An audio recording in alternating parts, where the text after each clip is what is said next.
Video games. You know them? I love them. It's one of the most popular pastimes we have in our modern society. Whether you're a child, teen, young adult, or a boomer, there's surely a game out there for everyone. But what happens when you finally completed that game you've been struggling with, tired of that multiplayer game you've been playing with your boys or gals, and you cleared out your entire backlog? You're stuck at the dreaded question that plays all gamers. What the fuck do I play next? That's where I come in. What's going on with all you beautiful people, extraterrestrials, and whatever you want to identify yourself as? It's your boy Rob. Yes, just Rob. Back at another vid. Today we're going to be going over why you, yes you, are struggling to find something to not only play for the time being, but to capture your attention. If you enjoy video essays such as the vid you're watching now, then you're in the right place. Consider subscribing and tap the bell so you never miss a vid from yours truly. Now that we got everything out the way, strap yourself in, hands and feet aside to ride at all times, and somebody cue my intro.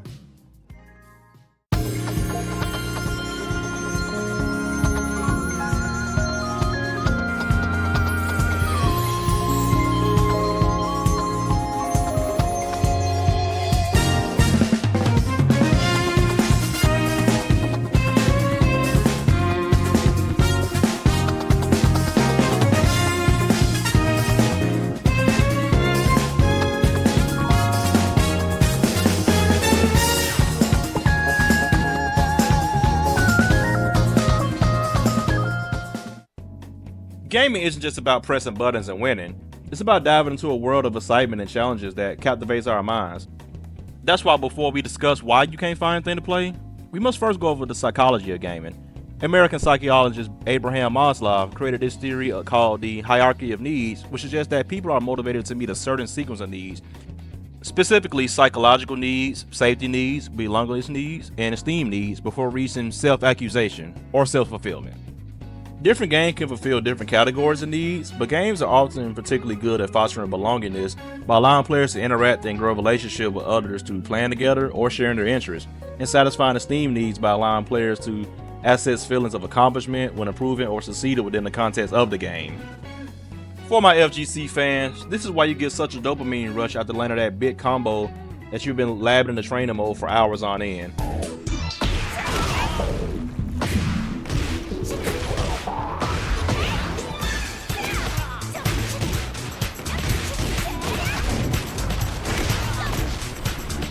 The concept of a game often provides a much more consistent system of reward, progression, and success than many other contexts that people experience in their daily lives. This feature means that some people may be more motivated to succeed in the predictable context of a game compared to another context in their life, but also that a game can be pretty motivating for them. While the reward or progression is almost always a motivating factor, motivation does not have to be external to the player. An internal feeling of flow can also be a rewarding experience which motivates the person to continue playing. A flow state happens when a person is fully engaged in a task which requires skills and has clear goals and constant feedback, and where the person has control and concentration. It's important that the task is neither too easy nor too difficult in relation to the player's skill level, as it either or is a recipe for disruptive motivation to continue to play. This is why a lot of the Sparking Zero community end up quitting the game because they said the Vegeta Great 8 boss was too difficult, when all in all, they actually suck at the game. There are also more specific and personal motivation for playing games. Some people may be motivated by the chance to break away from social norms and their own identity, and that's another character, while other players might be more motivated to play a game that allows them to socialize with people who align with their personality and values. Other people may be motivated by the opportunity to practice and improve at a skill. Specific games can also reveal a lot about what motivates the people who like to play them. The art of graphic style, the music, the rules of the game, the consequences of different choices within the game, and the skills and attributes required to successfully play the game are just some of the factors that make a game overall enjoyable. Now we are led to the main topic point of the video. Why can't you find anything to play? Well, the simple answer is you need to broaden your horizon, but that's taking the easy way out. And over here, we don't take the easy way out. Not only do we acknowledge the problem, we offer solutions. According to a case study from market research firm Newzoo, 60% of players are playing games 6 years or older. Games such as Fortnite, Roblox, Minecraft, League of Legends, The Sims 4, and Grand Theft Auto 5 all fit this category. This leads to my first talking point, which is familiarity. Most gamers play what they are usually familiar with when it comes to games. If you're an FPS guy, you're more than likely going to stick with your CODs, Valorants, and Apex, if people still play Apex. It'll be tough for you as a player to want to branch out if these are some of the games that you grew up playing, invested time in, and it's pretty much all the type of games that you know. This is especially prevalent on my next talking point, which is free-to-play games. Listen, I get it. Everything is inflated. Gas is high, groceries are high, rent is high, nights out are high. Everything is expensive. You may have tons of skin on your free-to-play games, but I also want to be as honest and as genuine as possible when I say that gaming is a luxurious hobby, and ultimately, if you can't afford to buy any new games, then you need to get your money up. Unless you're a miner, then by all means, I get it, but hey, even then, you can cut some grass or wash cars and save up to get a new game. The fact that there are still people playing on a PS4 is the exact reason why some of these games are coming out unoptimized and looking janky. Since I was a kid, you were always upgrading your consoles every 5 years or so, but we are in year 11 with the PS4, and you still have people not only still gaming on it, but they're up in arms on why some of the games don't look amazing. Now, if you don't have the funds for an upgrade, then I completely understand, because money can be tight in this economy.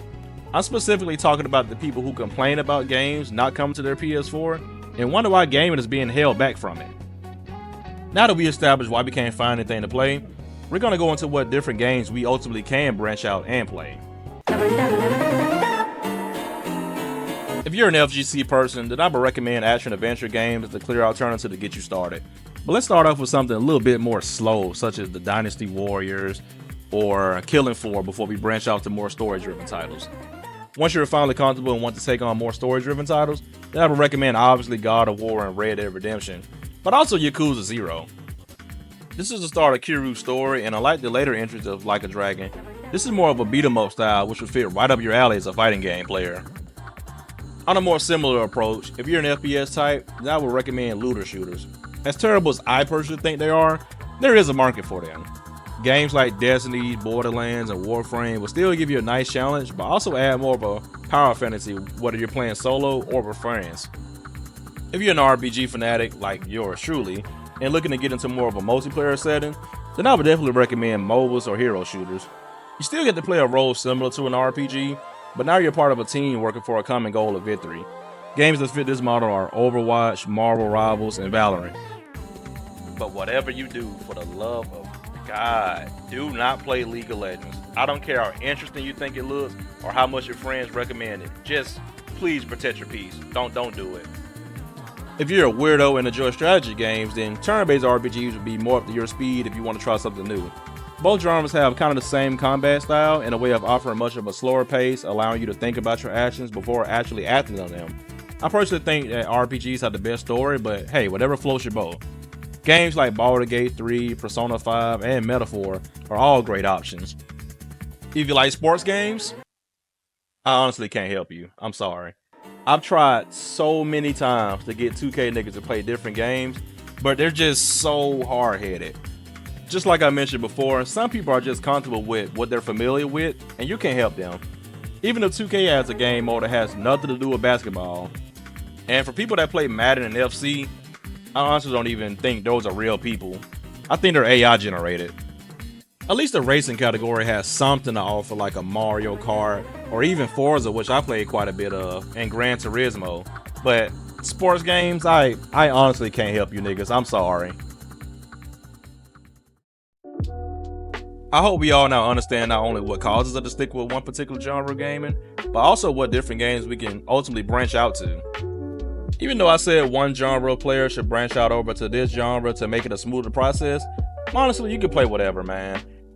Gaming is all about escapism and just having a good damn time. There's been a lot of weird complaints going on with some of these games releasing lately, and hardly any have been about the actual gameplay. Ultimately, the goal of this channel is just to get us all back to having fun with games and experience how you felt when you were a kid enjoying the games that you love. If you liked the video, then hit the thumbs up for me and consider subscribing to the channel. This is just something quick I wanted to get out for you all before Marvel Rivals drop later on this week, which I'm definitely going to be putting out a good amount of content for that game. But I hope you all stay safe and stay dangerous. It's been your boy Rob. Yes, just Rob. And I'm out. Peace.